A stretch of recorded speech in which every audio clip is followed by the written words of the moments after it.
When the law itself stands waiting at the prison gate, head bowed, engines running, justice doesn't need to be killed.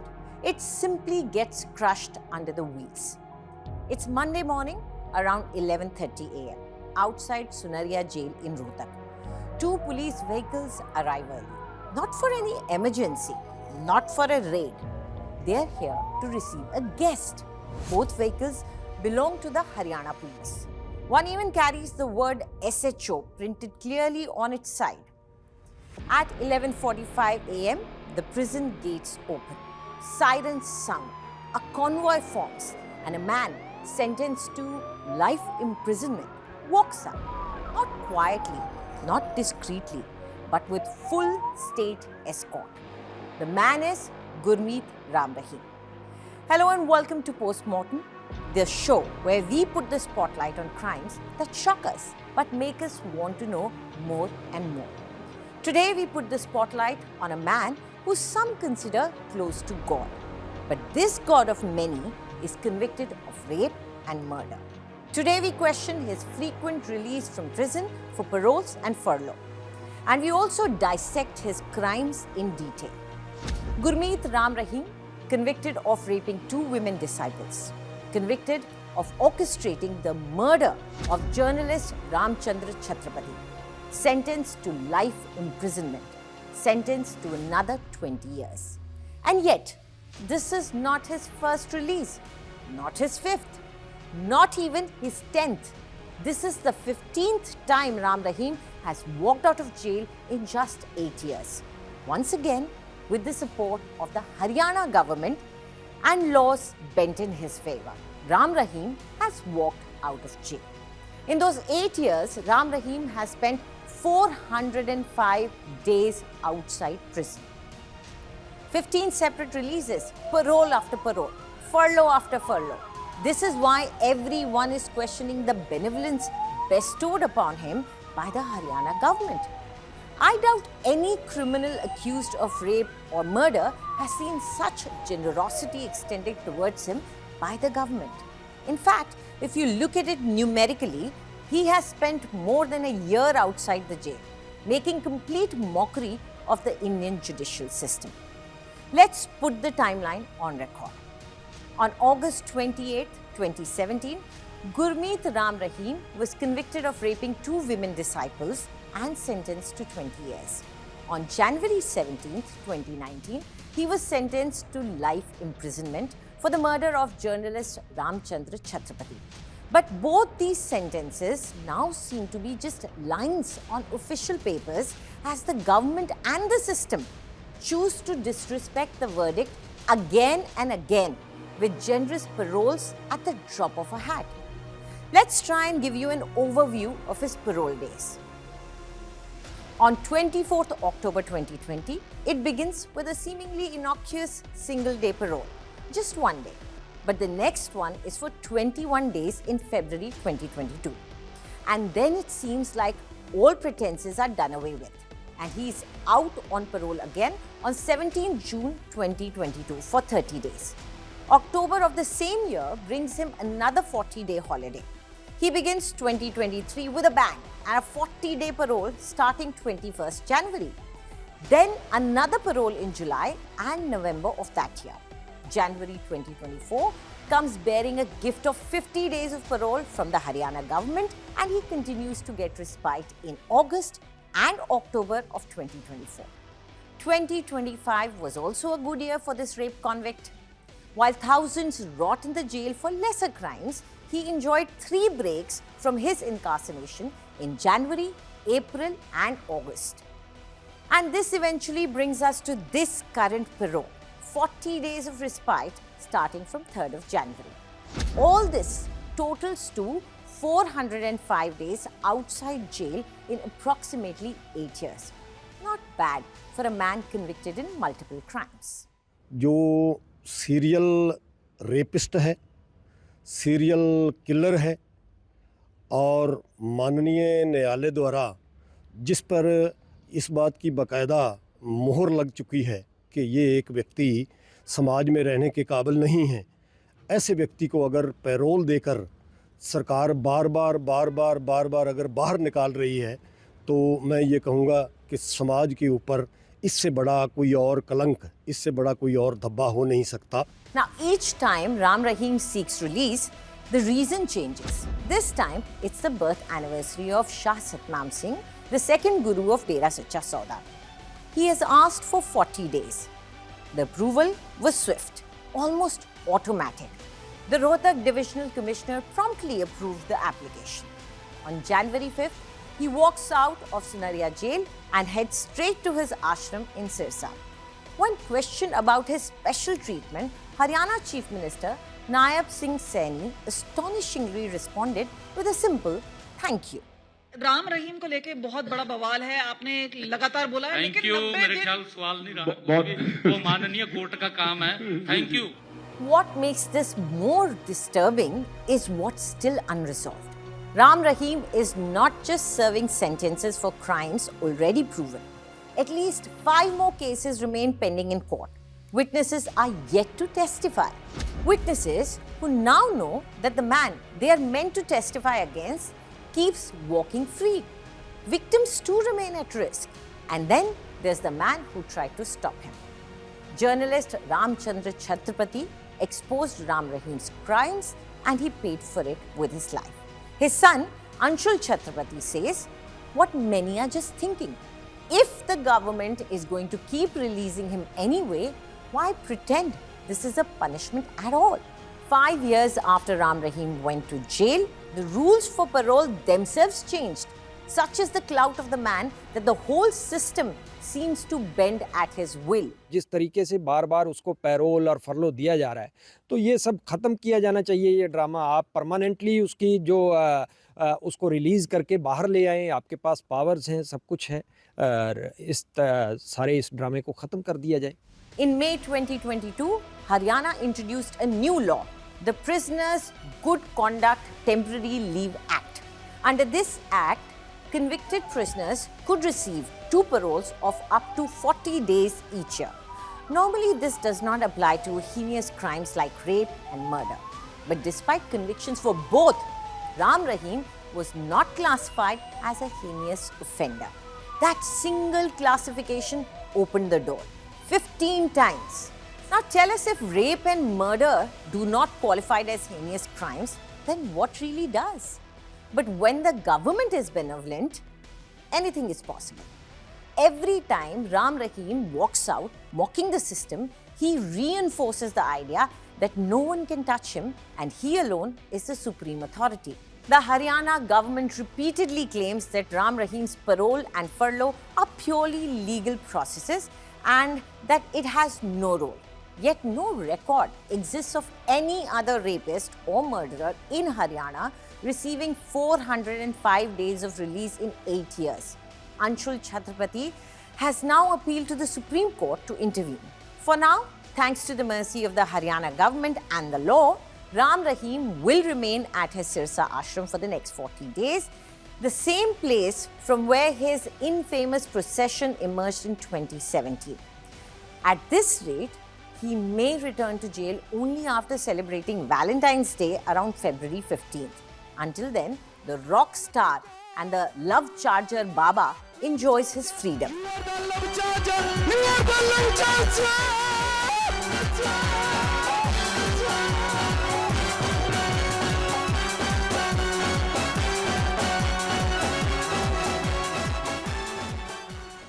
Across India, more than 75,000 prisoners are serving life sentences. In Haryana alone, nearly 3,000. For most of them, parole like this is unimaginable. The government insists this is routine, that the law applies equally. But no record exists of any other life-convicted rapist or murderer receiving 405 days of release in 8 years. Not even a single one. Ram Rahim's own lawyers' views on his parole are also worth hearing. हर एक कैदी का अधिकार होता है, जो legal अधिकार उसका बनता है, वो 1 साल के अंदर 70 दिन की पैरोल और 21 दिन की फरलो ले सकता है। उसी 70 दिन की पैरोल में से आज 40 दिन की पैरोल पूज्य गुरु जी को दी गई है और ऐसा बिल्कुल भी नहीं है कि इस पैरोल और फरलो का लाभ केवल पूज्य गुरुजी को ही मिल रहा है। लगभग 6000 ऐसे कैदी हैं जो स्टेट की कॉम्पिटेंट अथॉरिटी द्वारा हर साल पैरोल और फरलो पर रिलीज किए जाते हैं। No other prisoner, past or present, has received such long and frequent parole in such a short period. Even Sanjay Dutt, whose parole once sparked public outrage, received only 160 days of parole during his entire sentence, after which restrictions were imposed. Manu Sharma, convicted in the Jessica Lal murder case, also faced backlash after being spotted partying during parole. Despite spending many years in prison, neither Sanjay Dutt nor Manu Sharma ever matched Ram Rahim's record in just 7 to 8 years.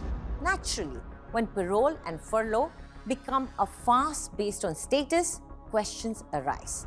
While countless prisoners remain incarcerated even after completing their sentences, Ram Rahim continues to receive repeated parole. If the government gains nothing from this, why such extraordinary favor? The Haryana government calls it routine, but the questions refuse to go away.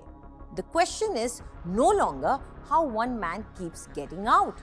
The question is who keeps letting him walk free. In the shadowed heart of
In the letter claiming to be a resident of Punjab, the woman, who identifies herself only as a Sadhvi, says she was an arts graduate who had chosen a religious life after being inspired by her parents. She writes that she had been serving at the Dera for several years, along with many other young women. She claims that 2 years after becoming a Sadhvi, Ram Rahim summoned her into his gufa, his private residence inside the Dera. She recalls that he was watching pornographic content on the television with a revolver lying beside him. She alleges that he threatens her and then rapes her. When she objects, Ram Rahim allegedly claims to be God. He tells her that purification through him was a special favor. According to the woman, the abuse does not stop there. She writes that she was raped repeatedly and was told by the Dera chief that no authority could ever act against him. She says that the experience left her shattered. Over time, she came to learn that other women followers had also been sexually exploited, both before and after her.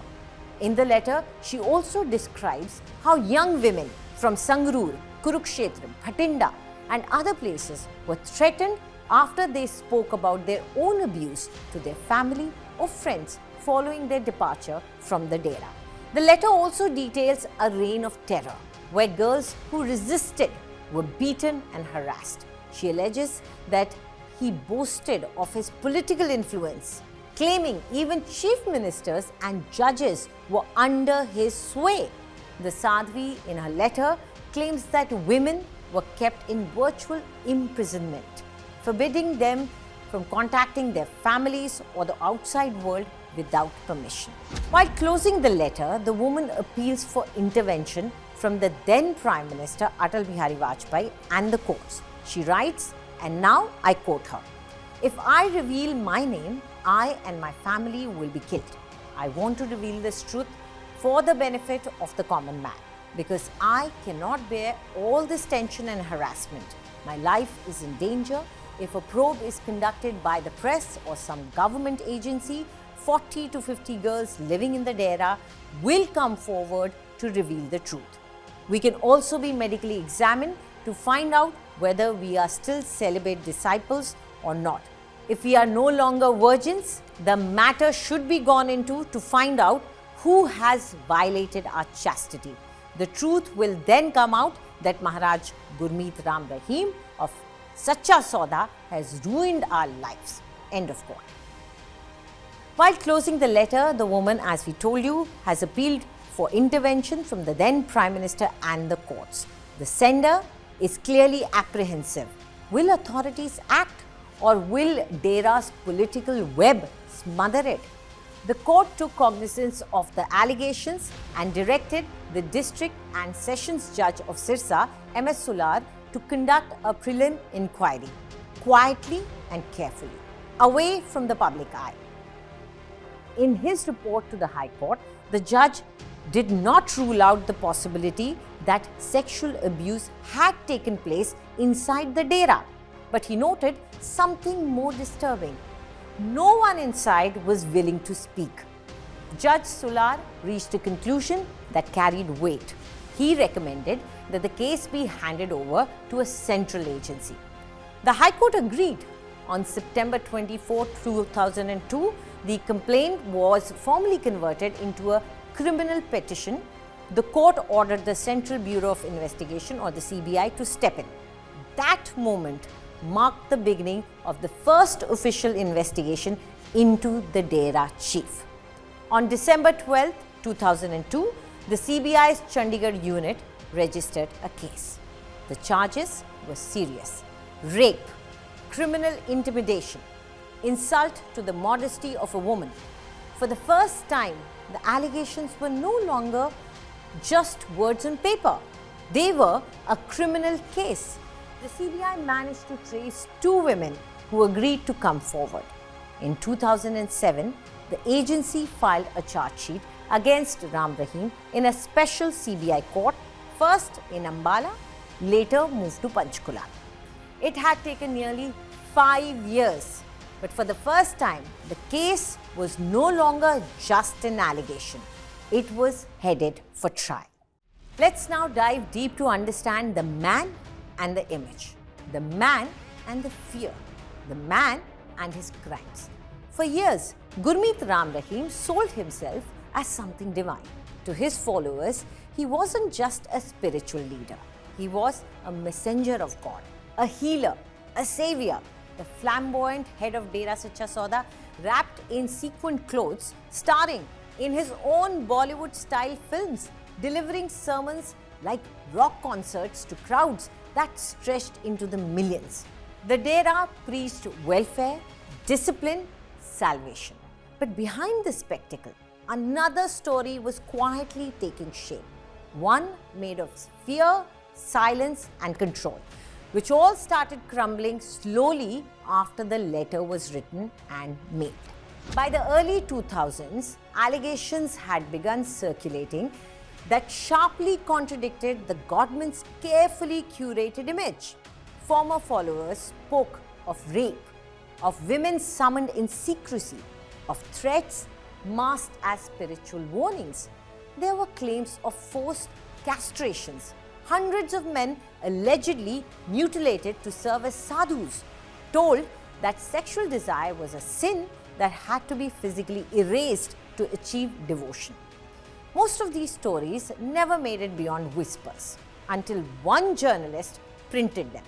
In 2002, journalist Ramchandar Chhatrapati published a series of investigative reports exposing alleged abuses inside the Dera. His stories included claims of mass castrations and sexual exploitation, details that directly challenged Ram Rahim's authority. Not long after, Chhatrapati was shot dead. The message was unmistakable. Years later, the Central Bureau of Investigation would allege that Ram Rahim ordered the killing to silence him, to bury the stories before they spread further. The violence did not stop there in 2006. Two more murders shook the case. In Faridkot, Punjab, the parents of two women who had accused Ram Rahim of rape were killed. Investigators would later argue these murders were designed to intimidate, to warn, to stop testimony before it reached a courtroom. By 2008, charges were formally framed in a special CBI court, and then nothing. The trial stalled, adjournment after adjournment. Nearly 200 delays. The Dera's political influence loomed large, openly backing parties during elections, flexing its voting power. So justice moved slowly, painfully slowly. It wasn't until 2017 that the court finally intervened, ordering daily hearings. And then it was time to pronounce the verdict. What played out as the verdict was announced shook the entire country. August 25, 2017, Panchkula in Haryana. The city holds its breath. Gurmeet Ram Rahim, the flamboyant head of Dera Sacha Sauda, faces judgment in a rape case. Thousands of followers wait in the city in tense anticipation. At around 3 p.m., CBI judge Jagdeep Singh convicts Ram Rahim of raping two disciples in 2002, postponing sentencing to August 28 in Rohtak jail. News spreads instantly despite internet blackout. Local residents and families hunkered down in their homes as thousands of devotees breached barricades around 3:30 p.m., hurling stones and setting vehicles ablaze just meters from their homes. Residents spent that fateful evening hiding indoors while hearing gunfire and screams with smoke from burning OB vans choking the air. Journalists covering the news had to flee and take shelter in the homes of residents to save themselves. As the violence peaks, police uses water cannons and bullets, killing 32 in Panchkula alone. Mobs burned 35 vehicles, including a bus depot, and damaged government buildings. Violence spread to Sirsa, Delhi and Punjab. By evening, calm returned under army deployment, but the riots exposed Dera's fanaticism. When the smoke settled, 90 minutes of pure violence and horror had left the city traumatized. But the job was not done yet. The punishment had to be announced. This time, it was decided to take no risk. On 28th August, around 2:19 p.m., Haryana Special CBI Judge Jagdeep Singh arrived by helicopter at Sunaria Jail, turning the prison library into a fortified courtroom to avert the riots and scenes that had unfolded on August 25th.